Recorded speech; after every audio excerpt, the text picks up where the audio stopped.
আসসালামু আলাইকুম সবাইকে। চলে আসলাম আমার হাজব্যান্ডের পছন্দের একটি রেসিপি আপনাদের সাথে শেয়ার করতে। তো কালকে আমার হাজব্যান্ড বাজার থেকে চিংড়ি মাছ কিনে নিয়ে এসে আমাকে বলল এই রেসিপিটা তৈরি করে দিতে। তো যেমন কথা তেমন কাজ, আমি প্রথমে কড়াইতে তেল গরম করে পরিমাণ মতো একটু পেঁয়াজ দিয়ে দিলাম, একটু বেশি করে দিয়েছি কারণ এই রেসিপিতে পেঁয়াজটা একটু বেশিই লাগবে। পেঁয়াজটা তেলে দেওয়ার পর কিছুক্ষণ নেড়ে চেড়ে নিব, আর এরকম গোটা গোটা পেঁয়াজগুলো ভেঙে ভেঙে নিতে হবে।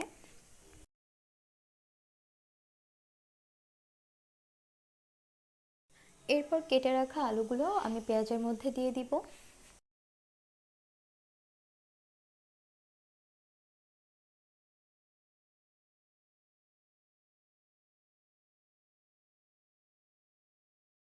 উপর থেকে সামান্য একটু লবণ দিয়ে দিব যাতে আলু আর পেঁয়াজগুলো নরম হয়ে যায়, বেশি দিতে যাবেন না তাহলে কিন্তু অতিরিক্ত লবণ হয়ে যাবে।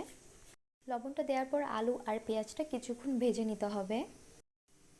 তারপর এর মধ্যে আমি কাঁচা ঝাল দিয়ে দিব। এই ঝালগুলো কিন্তু আমার গাছে, মাশাআল্লাহ দেখতে কিন্তু অনেক সুন্দর লাগতেছে। ঝালগুলো দেওয়ার পর নেড়ে চেড়ে এভাবে ভেজে নিতে হবে। এরপর অল্প করে রসুন বাটা দিয়ে দিব। এই রেসিপিটায় কিন্তু বেশি মশলার প্রয়োজন নেই, খুব সামান্য পরিমাণে রসুন বাটা দিয়ে দিব। দিয়ে ভালো করে একটু নেড়ে চেড়ে নিব।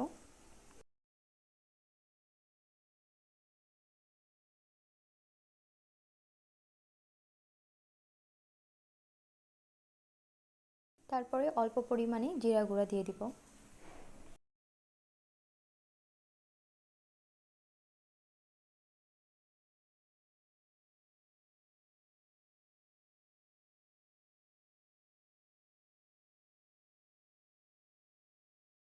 আর সামান্য পরিমাণে হলুদ গুঁড়া, হলুদটা জাস্ট কালারের জন্য দেওয়া হচ্ছে, আদারওয়াইজ হলুদ না দিলেও কোনো সমস্যা ছিল না।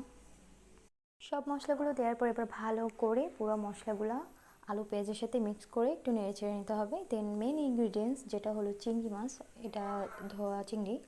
এবার আমি এই মিশ্রণটার মধ্যে চিংড়ি মাছগুলো দিয়ে দিব, দিয়ে কিছুক্ষণ ভালো করে নাড়াচাড়া করে নিতে হবে। আর এই রান্নাটা কিন্তু কোনো পানি দেওয়া হবে না, এটা জাস্ট আস্তে জালে ধীরে ধীরে রান্না হবে যতক্ষণ না তেলটা বের হয়। তো এইভাবে ভালো করে নেড়ে চেড়ে দিয়ে এবার আমি এটা আস্তে জালে দিয়ে এভাবেই ঢেকে রাখবো।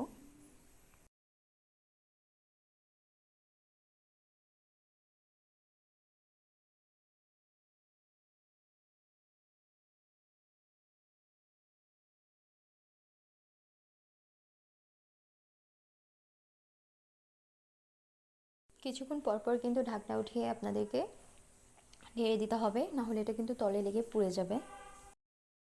তো এই তো আমার রান্নাটা কিন্তু হয়ে গেছে, এই যে তেল বেরিয়ে গেছে আপনারা দেখতেই পাচ্ছেন। তো রেসিপিটা কিন্তু খুব সিম্পল, বানাতেও খুব সহজ, কিন্তু খেতে কিন্তু অনেক মজা। আপনারা বাসায় ট্রাই করে দেখতে পারেন। তো সবাই ভালো থাকবেন আর আমার ভিডিওটা শেয়ার করে দিবেন। আল্লাহ হাফেজ।